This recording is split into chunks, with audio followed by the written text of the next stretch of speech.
Here we go. All right. So, members, I'm going to read the script for the remotely conducted open meetings. Members of the public wishing to participate in the meeting must use their full name for Zoom access. If full names are not used, people will not be allowed to participate in the discussion. The town reserves the right to remove any member of the public from the meeting who does not use a full name or acts inappropriately. This is David Sharp, the Visitor Services Coordinator. Permit me to confirm that all members and persons anticipated on the agenda are present and can hear me. Members, when I call your name, please respond in the affirmative. Josh Gray. Present. Liz Holland. Here. Matt Peel. Here. Mary Malaves. Here. Karen Quigley. Here. Peter Morrison. Here. Sarah Boyce. Here. Staff, when I call your name, please respond in the affirmative. Janet Schulte. Here. David Sharp here. Good morning. This open meeting of the Visitor Services Advisory Committee is being conducted remotely pursuant to Chapter 20 of the Acts of 2021. Ensuring public access does not ensure public participation unless such participation is required by law. This meeting does not feature public comment. For this meeting, the Visitor Services Advisory Committee is convening by video conference via Zoom app as posted on the town's website, identifying how the public may join. Please note that this meeting is being recorded and that all attendees are participating by video conference. Accordingly, please be aware that other folks may be able to see you and to take care not to screen share your computer. Anything that you broadcast may be captured by the meeting. All supportive meeting materials that have been provided members of this body are available on the town's website unless otherwise noted. The public is encouraged to follow along using the posted agenda unless the chair notes otherwise. We are now turning to the first item on the agenda. Before we do, permit me to cover some ground rules for effective and clear conduct of our business and to ensure accurate meeting minutes. The chair will introduce each speaker on the agenda. After they conclude their remarks, the chair will go down the line of members, inviting each name to provide any comment, questions, or motions. Please hold until your name is called. Further, please remember to mute your phone or computer when you're not speaking. Please remember to speak clearly and in a way that helps generate accurate minutes. For any response, please wait until the chair yields the floor to you and state your name before speaking. If members wish to engage in a conversation with other members, please do so through the chair, taking care to identify yourself. After members have spoken, the chair will afford public comment to those members of the public that have joined the meeting via Zoom. Members of the public who wish to speak must state their names and be acknowledged by and speak through the chair. Finally, after each vote is taken in this meeting, each vote taken in this meeting will be conducted by a roll call vote. That is it. So, Mr. Chair, I leave it to you. Janet, would you mind calling out the first thing on the agenda? I'm having trouble pulling it up. First order of business is the approval of the minutes from the November 9th meeting. Motion to approve minutes from November 9th. Can I have a second? Second. All right. They are approved. Well, are there any comments, changes, corrections? Is there any comment or corrections before we approve?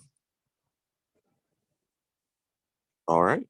So moved. November 9th minutes approved. The next item on the agenda is discussion about stranded passengers, which Liz asked to have on the agendas. So I think you can toss it over to her. Okay.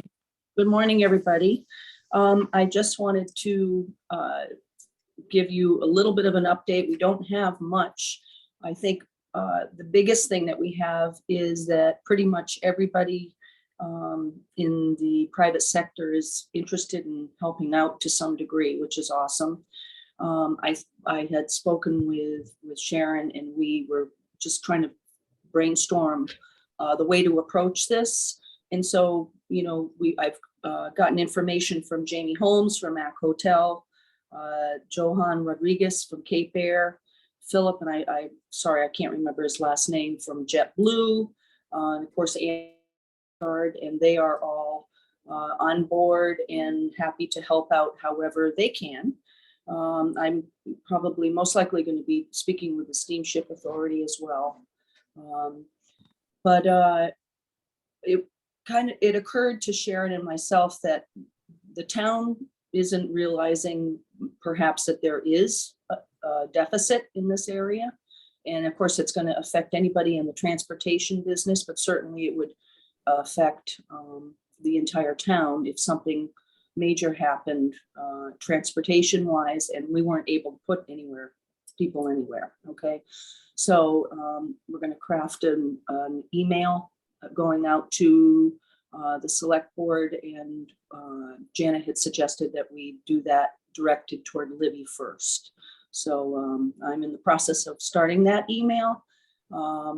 And that's basically where we are. I mean, I think it's a good time of year to be working on this so that we're set for the spring and the summer. And when we don't have any facilities or, you know, lodging, perhaps if it's going to be as busy as this past year.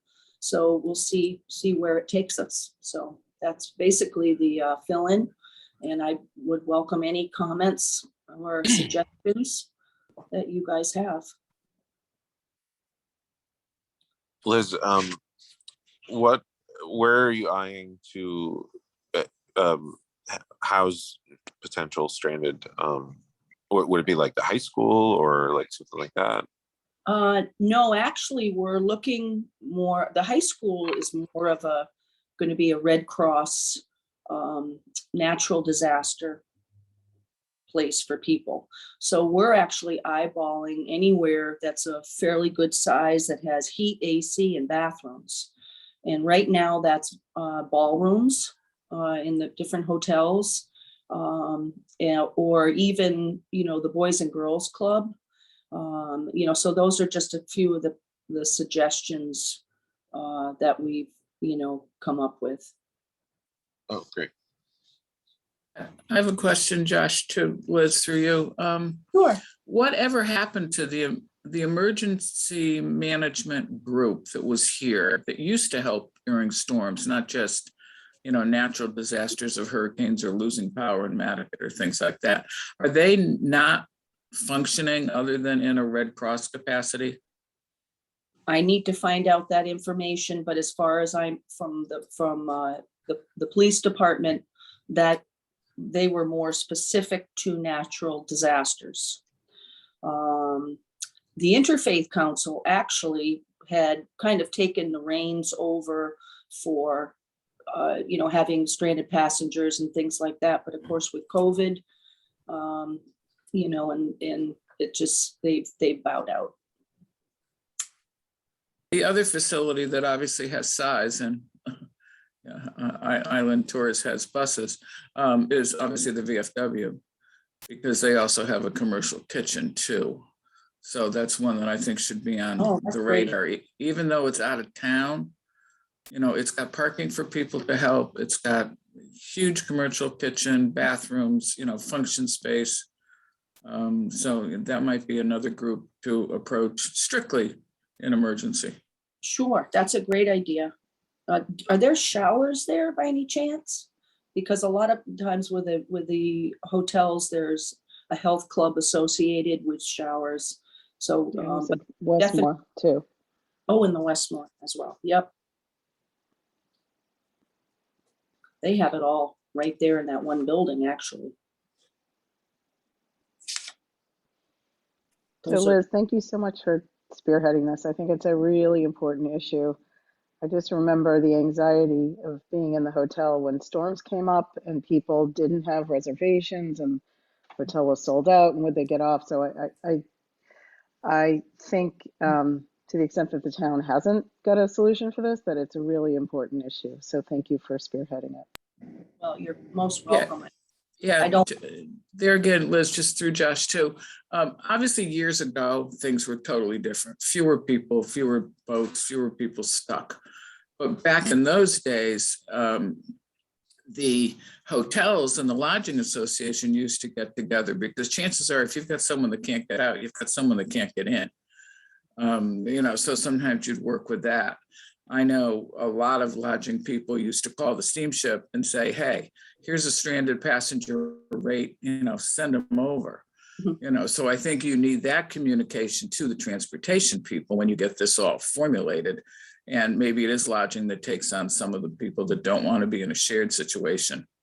Not to belabor this, but years ago, they used to go out on the scanner if anyone had an extra room in their house, and they would take people in. But lodging, I know in my day, was always very active in helping. If I may, whenever we know, at least during office hours, when boats are going to cancel, we always put up an extra list on the window of the main door, as well as fax the list to the police and to the steamship and the High Line. Although lately, I think both steamship and the High Line have been using the ability to check the room list that's on the website of, on our webpage. So that's always out there. The room list is always up and posted on our webpage so people can see that. But in the past, we have faxed to those three entities. So I'd like to continue to do that if we could. Unfortunately, Highline has lost its ability to even have a fax machine anymore, thanks to Verizon basically leaving the wharf. But I'm in contact with you guys. This is really for, when there isn't any availability of rooms, or if it's like our situation that we had in July, that Friday night, where it was 80 plus people. And Janet was so gracious to offer a guest room in her house, So that's really kind of where this focus is for me. I don't want to have to feel that feeling again, nor have anybody else in transportation have that feeling where all of a sudden you have 80 plus people and absolutely nowhere to put them. We were very fortunate that we were able to send over another ferry to get them, and a shoestring, team that came over with them crew. But that may not be available in the future due to unforeseen circumstances. So.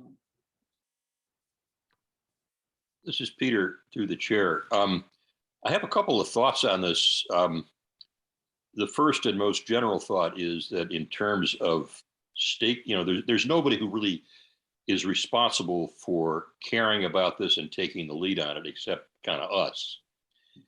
And it's important to understand that there's a much broader universe of stakeholders involved here, because the last experience that visitors have on Nantucket can either make for a horrible thing, or even under stranded passenger circumstances, leave them with a wonderful, boasting about what a great place Nantucket is despite what happened. And I would, exhibit A is that experience in Newfoundland after 9/11 when the whole town took everybody in.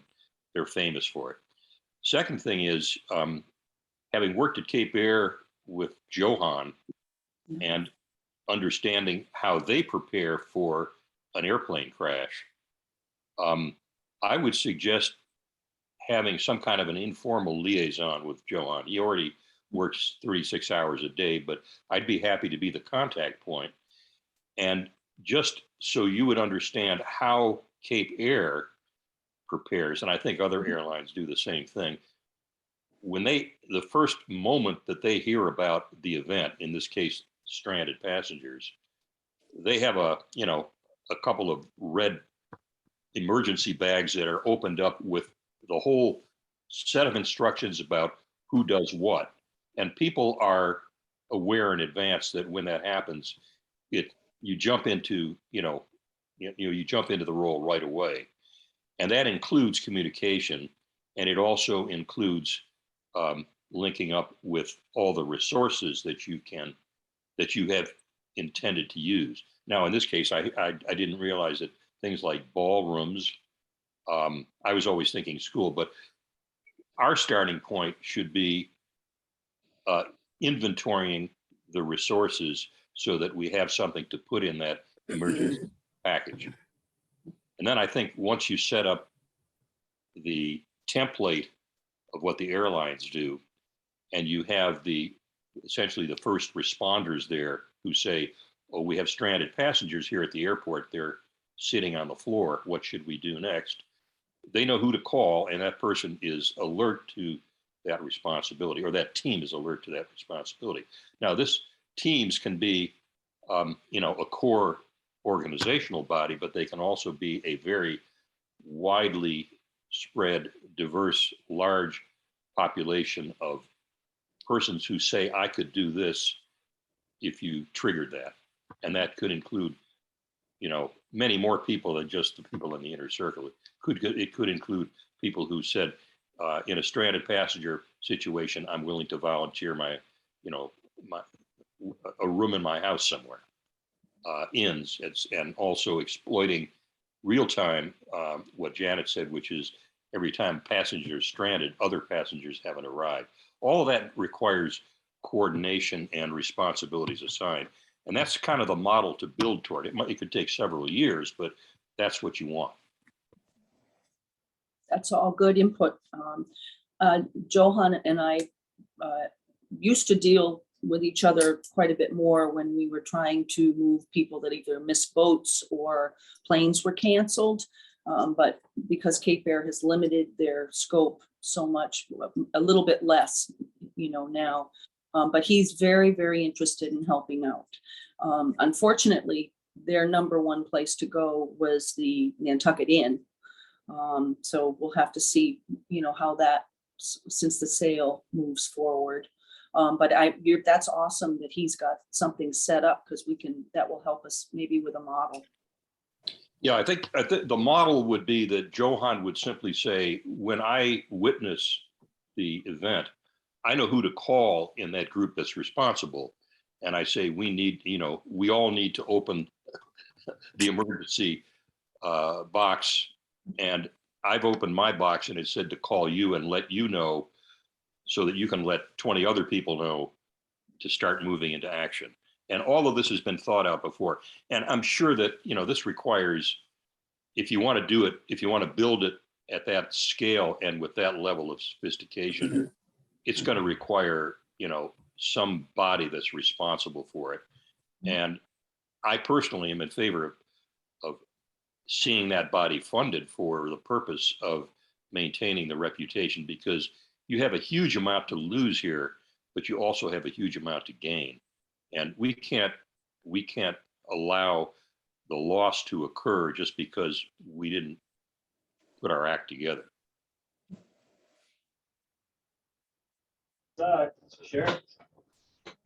Hey, Matt Pio, question through the chair for Liz. Is there any discussion between the real estate agents that are handling short-term rental and the lodging association about availability, what they have during the week?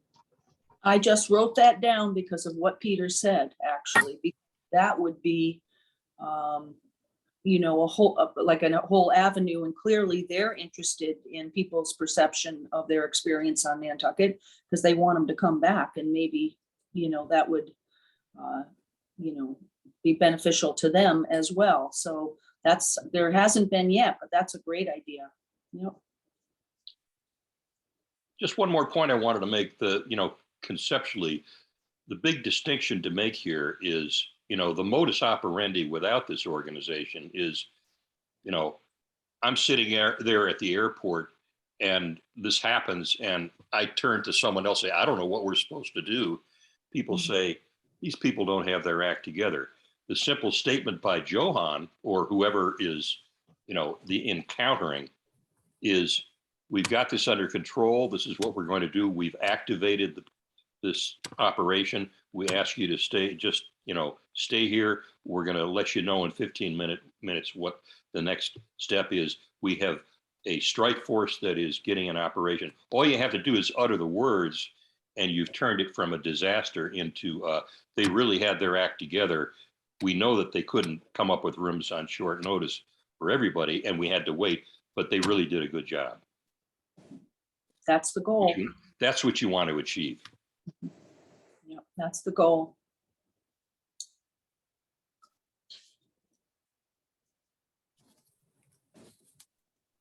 Any other comment?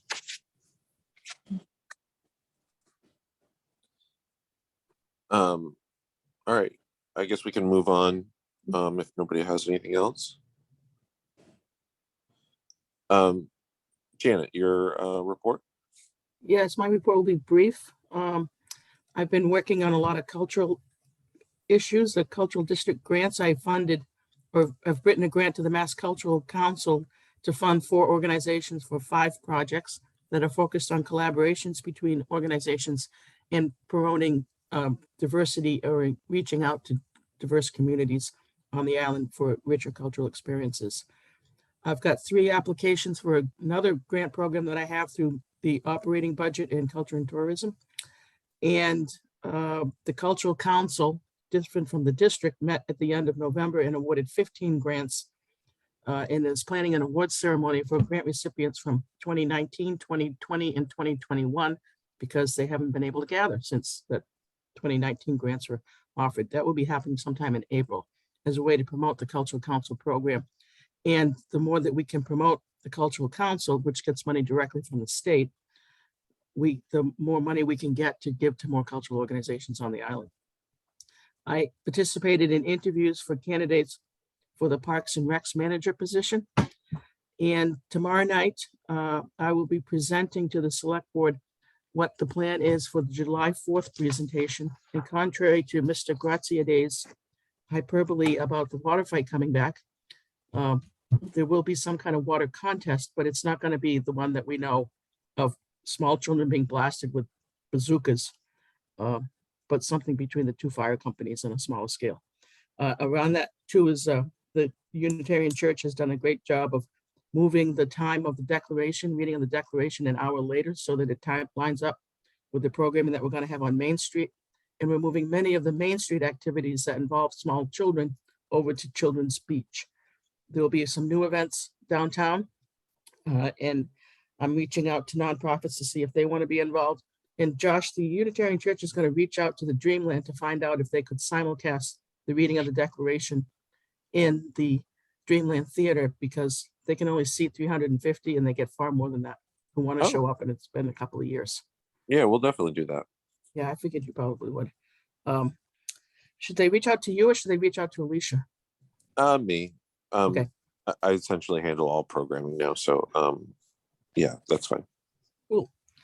They're even talking about bringing food trucks downtown for breakfast in the morning, since there are very few breakfast places open at that hour. And there's a way to get people to the Main Street area. And then we're expecting to have a bike parade, a dog parade, a hat parade, all in different locations, but it's coming together pretty well.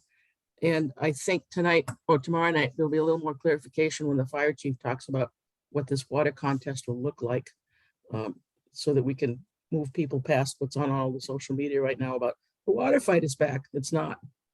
There's going to be water, but it's not going to be a fight. So that's what I've been up to. And any questions?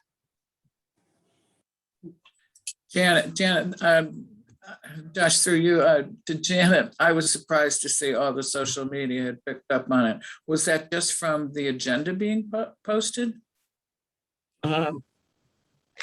Yeah, it was a spreadsheet that I put together and I have it right here in front of me. Yeah. The reference to the water fight, it says contained water contest. And I've specifically been using that language, water contest, because the idea is, from what I understand, the 2 fire companies, one will try to fill a 55-gallon drum near the other truck, and whoever does it first wins.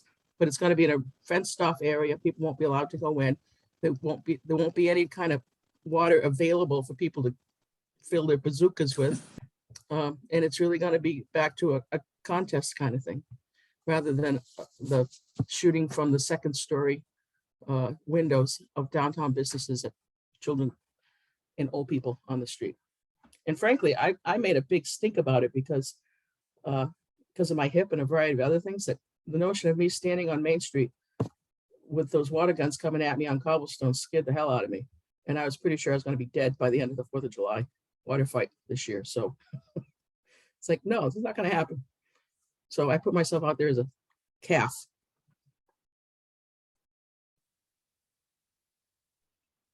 All right. David, your report.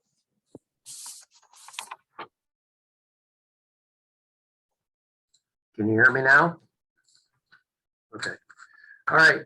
So in the packet, I submitted to you the numbers for November. As you can tell, we're getting kind of into a quieter time of year. And again, the one thing that seems to be running away from everybody else is the weekly restaurant list, which had 8,197 downloads, which is higher than last year, and still it just blows everything else away. And it seems like things are kind of evening out as to the numbers, obviously better than COVID, and trying to get up to about the same level as what they would be 2 years ago. The other thing I wanted to mention was that we are now into our winter office hours, which are going to be Monday through Friday, 9 to 5. We're closed on Saturday and Sunday. We will also be closed on the Friday of Christmas Eve and the Friday of New Year's Eve, in conjunction with the town of Nantucket having the official government holiday that day. The other thing too is I included in the packet yesterday the Tour of Lights map, which you got the first issue of the last, you were the first to get the new edition that is going to be released today. So obviously a lot of people are very happy to have this and go around and look at the lights. There are a lot of lights in a lot of places, and I've added a few more to this last list. And this will be up on the website and in the office, and then when we're closed on weekends, we'll have it in the Dropbox outside the front door. And it'll be up until New Year's weekend. So it's a very popular thing and a lot of people seem to enjoy it. I wanted to mention that Christmas stroll, we had a very strong weekend, at least at the office. We had about 200 people overall in the office over a 3-day period. I'm also working on the Christmas restaurant list. That seems to be a big question as to who's going to be open. And not very much is going to be open for Christmas Day from what I can tell right now. The Breeze at the Nantucket Hotel is going to be open, with also Crosswinds at the airport, which will be open for part of the day. But this year, the indication seems to be because, of course, with the staffing shortage overall, that seems to be prevalent in this. And of course, being a weekend, a lot of staff want to go home and visit friends and family. So that's really all I have at this point. Any questions? Matt? Yeah, who pays for Santa Claus to come? Is that a chamber thing, Yeah. or is that a town? That's a chamber thing. That's all Chamber of Commerce sponsored. Okay, we have to send them an email because, like, my son, it's kind of more of a complaint than anything. But my son, we wanted to get a picture taken with Santa Claus. He was really excited, there was probably 60 to 70 adults in line to get their picture taken with Santa Claus and maybe 10 kids. Okay.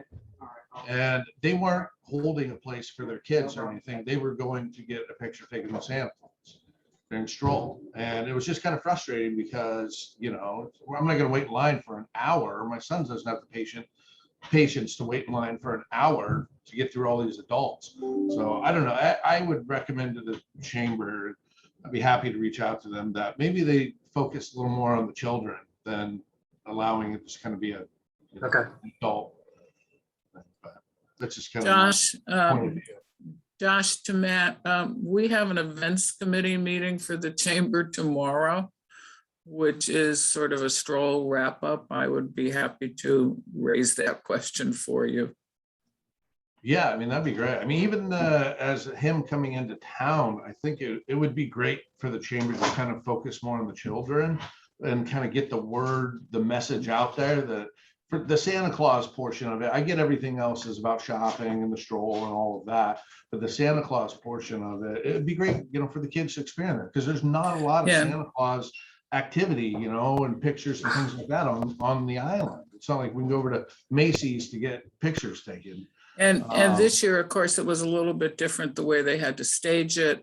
Yeah. Whereas, you know, before you could actually go have, you know, interaction with Santa. Oh. So, yeah, I mean, who knows if that'll even happen again next year? It may be totally different, but I'll raise it. Josh, Sharon? so Matt, this doesn't address the bigger picture, which is everyone should have an access to the Santa. But typically the hotel has a Santa brunch, and the Santa sits in the lobby, and you don't have to do the brunch to have a picture with Santa. And it's not hugely attended. So I would maybe call over to the hotel if your kids didn't get a good shot with Santa, you can go probably get one at the hotel. Yeah, my mother-in-law is going to take our son Henry to that this weekend. Okay. This is Peter. Can I, a question to David about the restaurant list? Yeah. Do you have any rough idea of, you know, what the primary audience is and the secondary audience for this large number of requests for that list? Is it mostly people who just are here, or? No clue. I mean, I look at the downloads and it really doesn't give me, like, you know, this is like 8,000 downloads. So, you know, I don't know who the people are. So it's just very popular. That's all I can say. Okay, well, here's a wild and crazy idea. If you got 8,000 eyeballs, those eyeballs are now looking at the list from the perspective of A to Z names of restaurants, as I understand it, and, you know, what they say their hours are this coming week. Is that how it looks? Kind of, you know, here's a list of restaurants that will be open. I don't understand, Peter. What are you asking? Yeah, what I'm saying is when I get the list of restaurants, Yeah. I'm a visitor, and the list of restaurants is saying, well, these are the names of the restaurants that are offering to, you know, open hours during the next week. And so it's like, you know, every restaurant, any restaurant that is not open is listed when it's the hours that it's closed, perhaps. But this tells me if I want to go to restaurant X, it will tell me what hours it's open. It does say that. Okay. Now, if I'm looking at it from the perspective of it's Sunday afternoon and I want to know where can I go for dinner from 6 o'clock to 7 or 8 o'clock, there's nothing that gives me sort of like that block and says, well, there's only 2 restaurants open island wide, or there's 20 of them. You see what I mean? It's a totally different frame of reference. And it's the restaurant list is the way it is. It okay. shows what's open each day, when they serve. Okay, what I'm saying is, if it were reordered so that it showed what hours there was. With the limited space that I have on the list, it's not going to happen. It's very popular. It's the format's going to stay the same. It's not going to change. Okay, I'm not saying that you should do this. I'm just saying if there is a chronic shortage of, let's say, of open hours on a particular day at a particular time, like Sunday evening, somebody in the Chamber of Commerce could take that list and say, we're going to put this together to show where there's a real shortage of availability, and that becomes a basis for one or two restaurants to do something. And then contact the chamber. I can't help you with that. Okay, I just want to know how it was set up now. I don't mean that you should do it. So- I would take a look at the list and just see how it's formatted. Okay, I've used that list many, many years, and I think it's very well formatted because I think, Peter, the thing that happened is the way the list has been in years past, there's a section that says Christmas, specifically for Christmas Day, and it's Yeah. so few restaurants, it's very easy to very quickly see right. what is available. So I don't think we have Yes. enough restaurants open to worry about time blocks necessarily. And I think I've used that list for years, and I think it was organized. If it isn't broke, don't fix it. Yeah, I think it's working. I think it works. It's working well for everybody concerned. Okay, I get you. Sarah? Yeah, thanks, David. I just had a quick question about the restaurant guide too, because just, the kind of question of who downloads it. I mean, I use it all the time because, we don't go out that much, but when we do, we've like, hey, we suddenly have a night kid free, and we drive around and like 4 out of 5 places are closed, even though the Google, listing says they're open. So just so it's been very helpful for finding that out. I did have a question of how often it's updated. Is it updated weekly, or is it like for the month it's out kind of thing? It's on a week-to-week basis, but I update every, maybe once or twice a day or every other day when I find that something's incorrect. So it's constantly being updated. Because my follow-up question too was with like COVID closures, are you updating with that? Like this weekend, like Lemon Press was suddenly closed, and like Frisco Brewery was closed, and I just was curious if it's up to I date. try to stay away from the COVID closure thing because that I don't want them to have attention brought to them that Right. people are gonna be like, oh, you got COVID, we can't go there anymore. So I kind of leave it at that, and that could change because Lemon Press is scheduled to close this next weekend. And if they stay closed this week, they could be, it's really hard to predict because Yeah. I don't want to press them on like, when are they going to reopen? It's their own, they have their Yeah. issues that they've got to deal with. No, that makes sense. Thank you. Matt? Just curious, how do you guys collect the information from each restaurant? Do you guys email them or give them a call? I do a lot of walking around. I do a lot of internet search, both the websites and the social media, phone calls, emails. I do everything.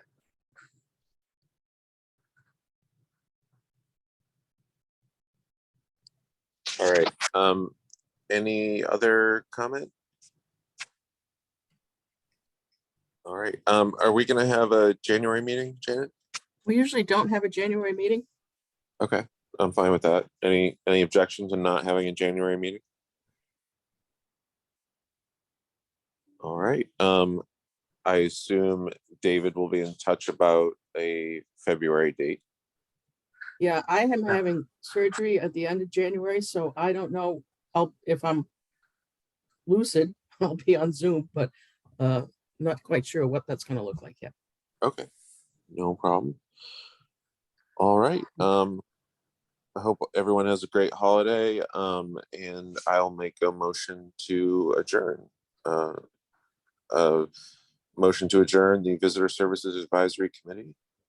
Second. All right. We are adjourned. Thanks, everybody. Hey, Thank everyone. you. Thank you. Everyone. Bye. Bye.